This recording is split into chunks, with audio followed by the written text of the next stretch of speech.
In today's video, itong TV na to ikakabit natin sa wall. Ito yung TV bracket na napili ko. Ayan, TV wall mount. Ayan ang mga parts niya. Ito yung mga tornilyo.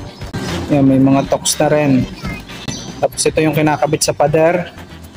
Tapos itong mahabang to, ayan naman yung kinakabit sa TV. Pag ikabit natin yung ito mahaba na to para sa TV. Tapos itong square na to, ito yung kinakabit sa pader. Ayan.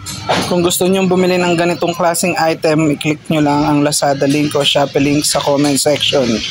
Ito na yung bracket. Dapat din naka-level din. Makikita nyo yung bula. Dapat nasa gitna yung pinakabula. Tapos pag level na, lagyan nyo yung marking. Ngayon, lalagyan na natin tong bracket.